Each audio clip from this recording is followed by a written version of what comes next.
As we all know, running a business is basically an emotional race. It's an emotional head game. So, this week we're going to talk something about feelings and emotions. When you're running a business, it is a constant roller coaster of highs and lows, whether you've been in business for 1 day or 101 days or years. You're constantly going to have, it's like life, right? Life is full of different emotions. So is running a business.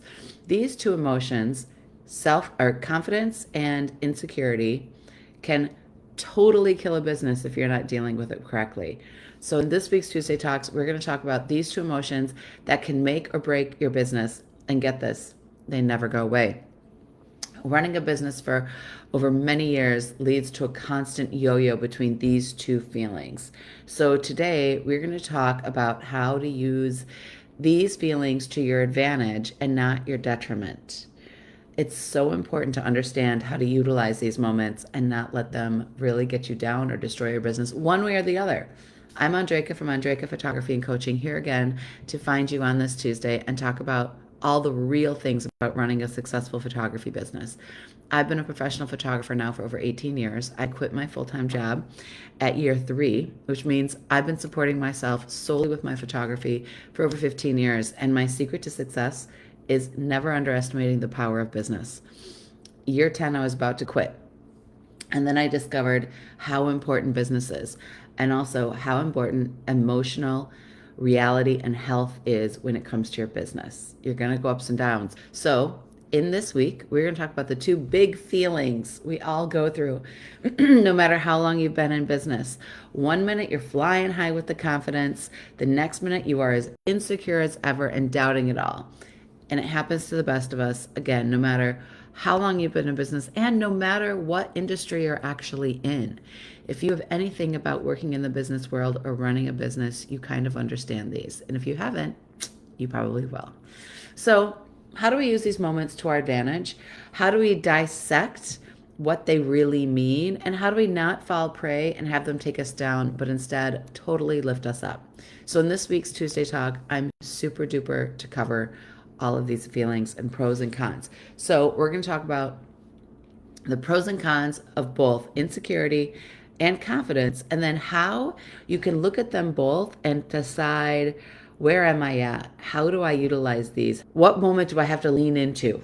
Right? Because sometimes you can actually be insecure, but you're going to lean towards confidence, and that could be the wrong decision, or vice versa. You could be confident, but you're going to not realize you're confident and lean towards insecurity. So, how do you know what way you are and where you are?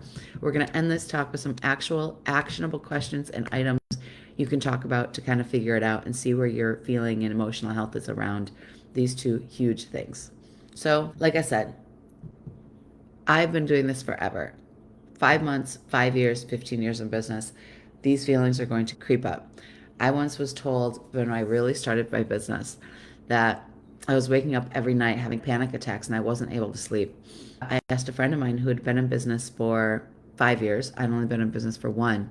And I said, do the panic attacks ever go away? She goes, no, they just become less intense and less often, which means you just know how to deal with it more. You know how to let it pass. So when those moments of insecurity come in, use these tips to double down and use it as an advantage. When there's moments of overconfidence, check yourself. Are you leaving things behind? Is it truly confidence or is it insecurity? This is what we're going to talk about. All right, let's dive in. First off, let's start with insecurity first. Let's talk about how insecurity can totally hurt your business. One, you guys have all heard the saying paralysis by analysis. Overthinking every single decision can lead to you delaying everything you're doing. It can lead you to delaying your work, making poor business decisions, frustrating your clients, and having slow growth. Number two, undercharging for your services, right? Doubting your worth could lead you to set your prices too low, totally affect your profitability, and also undervalue your perceived. It can also make you avoid risks, right? When we're running businesses, taking calculated risks are key. And you got to be able to do that. If you're super insecure, you're going to fear failure, which could prevent you from taking necessary risks. Like, for example, investing in new equipment or marketing and business. These things can ultimately benefit your business in the end, but if you're pulling back too hard on the reins because you're afraid of failure and you're be feeling insecure in the moment, it can stop you in your tracks. This is one of the biggest things that can stop a business from keeping growing, thriving, and maintaining. Here's the big one. When you're feeling insecure, imposter syndrome. Don't go look at a bunch of other people's shit online, because that's just going to intensify this. Feeling like you're not good enough can totally lead to even more lack of confidence in your interactions with clients. Pull back, maybe get offline for a little bit and just focus on you, your computer, your photos, your business in your own little bubble. Also, it can lead to poor negotiation skills, right? So if you're not feeling good about what your work is, you're going to probably most likely agree to unfavorable terms with your clients or your vendors, hurting your bottom line, which can also lead to resentment because, if you're a photographer, most likely your clients are coming in months in advance, sometimes years in advance. And if you negotiate a deal poorly, but you're feeling confident by the time the shoot comes around, you might have feelings of resentment because of the deal you did with them earlier, which, to be honest, that's your own fault, right? It's a learning lesson to realize and set. All right, another one, overworking. If you're constantly trying to prove yourself, this is going to lead to burnout and affect your health and your quality of your work. Ultimately, overworking affects the quality of your work. It doesn't help it, it hurts it. Finding the balance of what's a good amount of work and what's not. For example, this week, there was a night I was up editing until 3 in the morning. That said, I knew I could sleep in the next day. Balance, right? I don't do it every night, but once in a while I'm on a roll and I just want to go and go and go and I'm feeling so good, right? So make sure you're overworking, you're feeling good and not anxious and bad and exhausted and tired and pushing. Difficulty setting boundaries. So fear of disappointing clients usually comes from a sense of insecurity, and this can make you take on too much work or, again, agree to unrealistic demands, negotiate poorly, which leads to stress and poor work-life balance, overworking. So all of these kind of play upon each other. And then there's also missed opportunities. So if you think about it, this is the last one we're going to talk about for this, then we're going to get positive. If you're feeling insecure and you're not believing in your abilities, you could cause you to pass up on potential huge things, like maybe a high profile wedding or dealing with some high profile things. The high profile partnerships, say with amazing event planners or venues or locations, or you never know. So when an opportunity arises, say yes.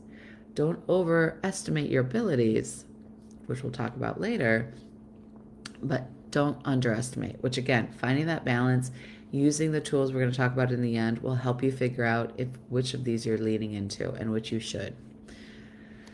So now let's talk about how insecurity can actually help your business. 1, attention to detail. If you're constantly questioning your work quality, this can actually push you to double check every detail in your photos, ensuring that each photo is going to be a little bit better, a little bit more flawless. So you're not rushing so much. You're going to be focusing in a little bit deeper. It also leads to more continuous learning. Feeling insecure about your skills can actually motivate you to attend more workshops, take online courses, stay up to date with the latest photography trends and techniques. So if you can lean into that aspect, it's huge, because continuous learning, going to conferences, going to workshops is so important on so many levels. It gets you out of that insecure funk because you're around your peers, which we'll also talk about later. Client empathy. Understanding your own insecurities can actually make you more empathetic towards clients' insecurities, especially when you think our clients are oftentimes insecure in front of the camera. This can lead to being a better client communicator and relationship building, and lead to a more heartfelt relationship later down the road, which is going to lead to longevity of clients and ultimately lead to your business growing and growing and growing and not becoming a plateau or falling short. When you're insecure, seek feedback. Insecurity to lead to you to actively be seeking constructive criticism from peers and clients, which can totally help you to improve your work and your business practices. But remember, you want to make sure you're seeking feedback from the right people, the people who are actually going to make you feel better and not worse, people you trust and believe in, who also trust and believe in you. This whole type of fear of failure, where a lot of insecurities in your business will come from, might drive you to put those extra little hours, again, not overworking, but just those extra little hours and effort to ensure that your business succeeds, because it's going to give you that drive. Sometimes that fear of failure, when you're just easygoing and smooth sailing, you don't have that little drive to push you to get a little bit better, right? This can lead to your business succeeding. It can lead to more happier clients that are satisfied. Remember, it's that balance. Humility. This is big.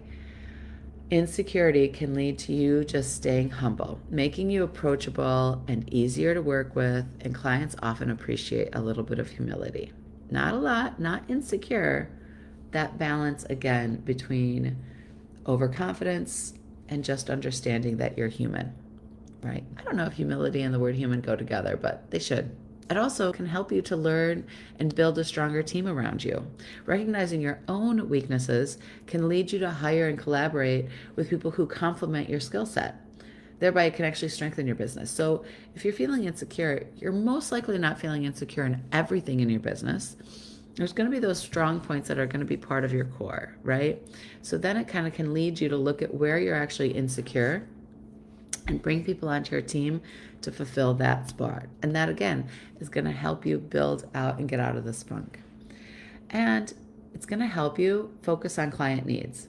Insecurity can drive you to pay a little bit more attention to your client and your client preferences and your client requirements, as opposed to going, I got this, I don't need you, I don't need your opinion, I only want clients that want exactly what I provide. Getting a moment of insecurity can actually drive you to listen to your clients a little bit more and focus on what they're asking for. This will ensure you to meet or exceed their expectations. So again, this is something we should always be doing. When you're going through a moment of insecurity, though, it can really pull back and make you do it more. Focusing on client experience is so key to communication and the longevity in your business. Constantly facing and overcoming insecurities can build that mental toughness that's going to prepare you to handle more future challenges more effectively. And like I said, that panic attacks window is going to get smaller and less often. They're still going to come in, but you're going to have the tools to know how to get you out of it faster and appreciate what it can do for you in the moment. Knowing, straight honest, I was in a super insecure moment in January. But you know what? I knew I've been in business long enough. It's a moment, it's a blip in time, and that a few months, I'll be fine. I'll get through it. All right, now let's talk about the other side of the coin. Let's talk about confidence. How confidence can actually hurt your business big time. Overconfidence. If you're overestimating your abilities, this can lead to you taking on projects beyond your skill level. It can result in subpar work. It can result in dissatisfied clients. It can really put a put off to most people you can encounter in the business world. So basically, you really want to check yourself and make sure the confidence that you have is on par. And this is where, again, those tips I'm going to tell you in a little bit are going to help you be honest with yourself and know where you are. It can help you. It'll make you potentially ignore feedback. Again, if you're overconfident and too confident, you can be dismissive of constructive criticism, missing out on opportunities for the growth and the improvement, and also missing out on listening to your client needs, right? It can make you make risky decisions. So confidence can lead to making hasty, fast decisions without thoroughly consideration, and this can potentially cause financial and reputational damage. So you want to be able to pull back. And overconfidence, and confidence in general can sometimes lead you down a path of going too fast, too quickly towards all the different directions, as opposed to insecurity does the reverse. It holds you back. It makes you slow down. So coming together and finding that balance of knowing when to go and when to stop, that's where the balance comes between these two thoughts. Underestimating competition. Confidence can oftentimes make you feel complacent about your competitors, causing you to possibly fall behind in the industry. This is happening now often because the longer you've been in business, the longer you've seen trends happen, the longer you've also seen technology come in. You can only ignore so much technology. You can't necessarily go back and make things the way they were, but you also can be super confident flying high on your game, and then some new thing comes in and can knock you off. So it's always good to be aware. And underestimating competition, especially the longer you've been in business. Now, let's talk about flash and blur for a moment. These two trends that are coming up that a lot of us are like, technique, whatever, they don't know how to do it right, but you do. So now, how do you take your experience in your years of business and you put your confidence aside and you say, how do I do it better? How do I do it better than these people who don't really understand necessarily techniques as well, that are using this gimmicky thing, but it doesn't gimmicky if it's nice and it works, right? It's kind of like it's going to swing to one pendulum and everyone's going to do it, but then in the end, what's going to be left standing are beautiful quality photo versus if you know how to do it correctly. So knowing how to fine tune what's new.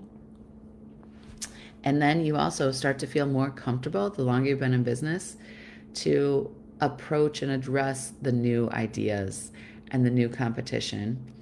Know what to keep, know what to walk away from. Being confident, this comes to the next thing, number 5, neglecting details. So overconfidence might lead you to overlooking important details, right? Because you're going fast again. You're just so on autopilot that you might miss details. So this could result in mistakes that could have been avoided, which might again lead to problems with vendor relationships, problems with your clients. Staying calm in the storm and also not letting yourself ignore the storm. Inflexibility. Being too confident in your methods can make you resistant to the change, hindering your ability to adapt to the new trends and client needs that we're talking about. That's kind of true, right? Our brides and grooms and couples who are coming through, they're all staying in the same general age bracket for the most part. It might shift by a few years here and there, which means they're generationally being raised in a different way.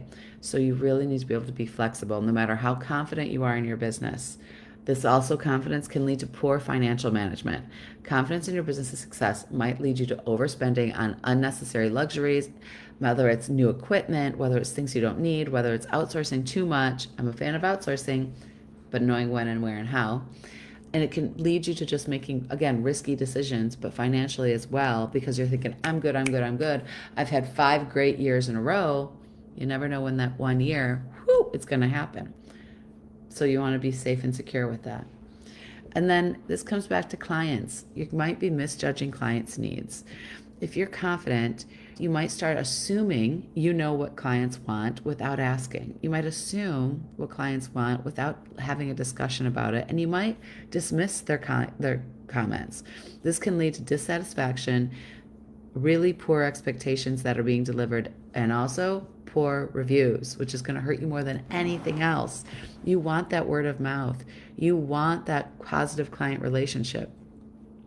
So now let's talk about confidence. Obviously, confidence can always be a good thing. So let's talk about how it can be really great for you. 1, it can build strong client relationships. So if you're confident in your skill and it can help you communicate effectively with your clients, which builds this trust.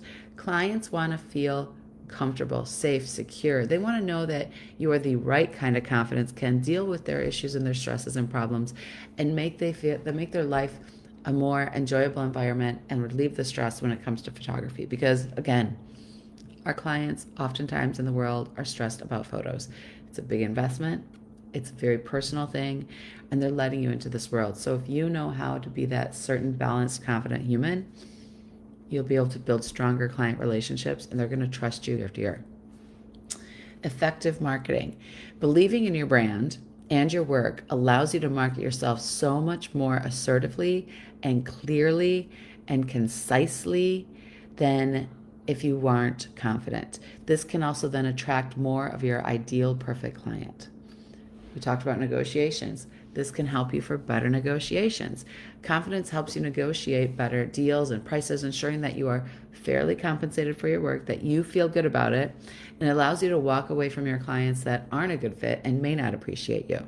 So if you're clear and concise and you know what you need, and this doesn't mean you can't cut deals, but you cut the deals you want. Like you see a client come in and you're like, gosh, I really like them.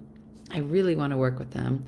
I know their budget might be a little lower than my usual cost, but I'm confident enough in my ability, and I know that I'm not attached to my prices, I'm not attached to this, and I just want to be with them, to work with them for fun. That's fine.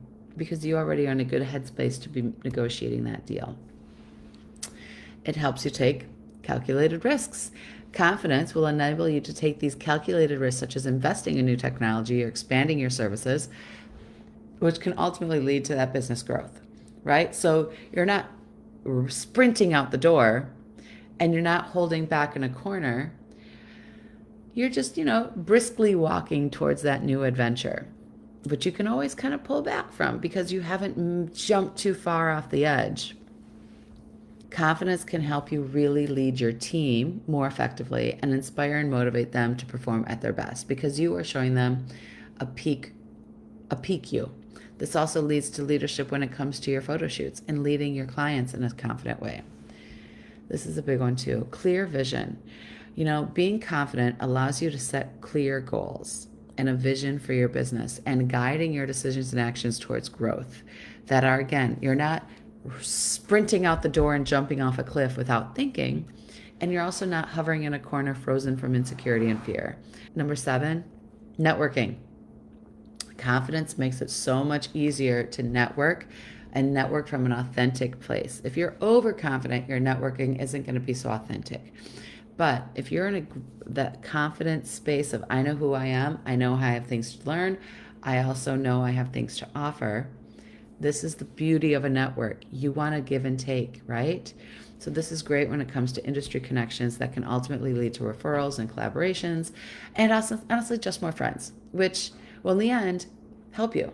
And you might hit that wall with other insecurities, and you're going to need these people, these friends, these networks to help you get out of the insecurity and get back to the perfect balance between these two. Innovative solutions, right? Thinking creatively. So when you're in a confident space, this allows you to trust your creative instincts. It can lead you to thinking more for innovative solutions or unique photography styles or unique business ideas, and just let your mind go wild. And then you feel good to maybe try that calculated risk, right? So it helps you to kind of think outside the box a little bit more. And that is the key also to growth in business, is you never want to stay stagnant. Confidence lets you have a slow growth, a growth, where insecurities can hold you back and overconfidence can throw your business off a cliff. So now let's talk about how to make these two work together and what you can do to keep the balance between the two and kind of to figure out where you are. So here are 8 actual things that you can do if you're not knowing how to find that balance, if you're not quite 100% sure if I'm being insecure, overconfident, or where you are, and if you found that middle balance. 1, sounds kind of obvious, but self-assessment. But what does this really mean to say self-assessment? It means regularly evaluate your strengths and weaknesses. Look and understand when to push forward and when to seek improvement. So if you I'd say maybe once a year or twice a year, really think back and go, where are my strengths and my weaknesses, right? Is editing a strength? Do you love it? Are you good at it? Are kids a strength? Photographing children. Are newborns a strength? Our maternity, our weddings, our working with vendors, is planning, is computer work, or emails. Are you good at responding to emails? Are you lazy? Not lazy. I'm sorry, that's not the right word. Does it freeze you? Because I think more than anything else, people aren't lazy about their email boxes. They freeze. You see all those numbers and you see all those things. I'm like, I can't deal with any of that right now. I'm going to lean into, quote, what I'm good at, which might be editing. So self-assessment, where your strengths and weaknesses are. And this is something you can always go back to. For example, when you're feeling insecure, you look at your strengths and you lean into those. When you're feeling confident, you look at your weaknesses and you try to build those up. You look at both, knowing they're both always going to be there. Set realistic goals. So this, again, we talked about running out the door and jumping off a cliff versus hiding and covering in a corner. You want to set achievable short-term goals, and this will help build your confidence while using any insecurities as a little motivation to refine your skills and strategies. If you set short-term goals that are achievable, not huge, lofty ones. For example, I always use a website as an example. I'm going to build a new website. Easy to write on paper, hard to actually accomplish. Don't think that, because that is like a 6-month, year, huge goal that potentially might need investing and money. Think, I'm going to update my portfolio on my website with new photos, right? or I'm going to rewrite my bio to be who I am today. These are short-term goals. And when you achieve one of these short-term goals, it's going to build your confidence. And it's also going to help you refine your skills and strategies, which might be hit from the insecurity aspect. Okay, next one. Number 3, seek mentorship. Find a mentor, a coach, a business coach who can provide guidance. I, of course, offer these services anytime. Reach out if you're interested to help you navigate through all these moments. So oftentimes my coaching clients will be like, oh, wow, I didn't realize you're like my life coach. I'm not a coach. I'm not a therapist. I don't claim to do that. But I do love to build confidence in any of my clients because that oftentimes is finding that balance is the key. And so they can help you navigate through moments of these insecurities and confidence by giving you achievable goals, reassessing what your goal lists are, reassessing your risks. So all those things we talked about, having a mentor can actually help you and guide you towards where you need to go and what you need to accomplish. Peer support, similar to mentorship, seek friendship. They're different, right? You want to have an engaged community of supportive community peers who can offer encouragement during those insecure moments. Because you know what? They're all going to go through it too. And this is where you can lean on each other when you need it. Collaboration over competition. A high tide rises all boats. Having friends in the photography industry is so, so key because we work by ourselves so often. Having that coworker, if you will, to lean on, to understand the stresses of what you're really going through, because photography is one of those industries that a lot of people misunderstand. How many of you are walking down the street and go, oh, I know there's so much more to shooting. You also have all the editing. Yes, true. I'm glad people are starting to understand that, but there's so much more to editing. I also have to actually run the business, right? You have to do the marketing. You have to do the email responses. You have to do the delivery. You have to do all these other aspects. People oftentimes say to me, oh, so you don't work in the winter? And I'm like, no, winter is when I do all my business building. Summer is when I just put everything on pause and do the job. Winter is when I keep things growing and keeping and staying and maintaining and thinking, how am I going to not stay stagnant? Winter is an amazing time when it comes to work. Help you understand this. We talked a little bit earlier about continuous learning. This is key too. You want to keep learning and updating your skills to, one, turn these insecurities into areas of strength, and also reinforce your confidence where it needs to be, and also see where you can improve, right? So going to workshops, it helps you learn from other people and see, again, assessing your strengths and your weaknesses and finding these balances between. Continuous learning can help you with this. Client feedback. This is huge. Use client feedback to gauge your performance objectively. It'll help you recognize when confidence is justified and when improvement is needed. It can be painful, but a necessary thing. And I say not only get client feedback, you actually want to get feedback from also all the vendors that you work with, the florists, the venues, the event planners, because they're going to be the ones, if they're going behind your back saying something, you want to know and you want to be able to make a change. And if you approach someone and say, hey, how was that for you? And you're really open and genuine and wanting the feedback, they're going to see that and feel that too. And that could actually build a better, closer relationship with them as well. Number 7, this comes into decision making and risk taking. Practice balanced decision making. You want to make decisions by weighing both your confidence and your insecurities and ensuring that a balanced and well-considered approach is there. Your weaknesses, your strengths. Look at all the other things we've just talked about. The 6 beforehand is going to help you make these balanced decision making. Don't hide in the corner, but don't go running off. Take a moment, take a breath, and make that decision. Think about what's important to you. Think about the pros and cons. Think about the ramifications, one or the other. Can you afford the risk? Can you afford the decision making? If it succeeds or if it doesn't succeed. And then this is a big one. Celebrate your successes. Acknowledge and celebrate your achievements to boost your confidence while also staying grounded to avoid your overconfidence, right? This is where when you have those little achievable goals, celebrate those, right? See where you were. Notice, instead of going, I'm the best, I succeeded. No, you're not doing that. You're going, wow, I was there. I was in this funk and I overcame it. It's basically that cycle and cycle and cycle of running a business. And if you forget to celebrate your successes, you're going to get burned down and tired and exhausted, and you're never going to feel like you're getting anywhere. All right, y'all. I hope you found this super helpful. I know even for me, after all these years, I ride this wave of entrepreneurship, and these two things can be total tidal waves if you're not ready for them. Mark this video and refer back to it anytime you are feeling a little off balance one way or the other. As always, I am here to help offer guidance whenever you need it. Thanks, friends.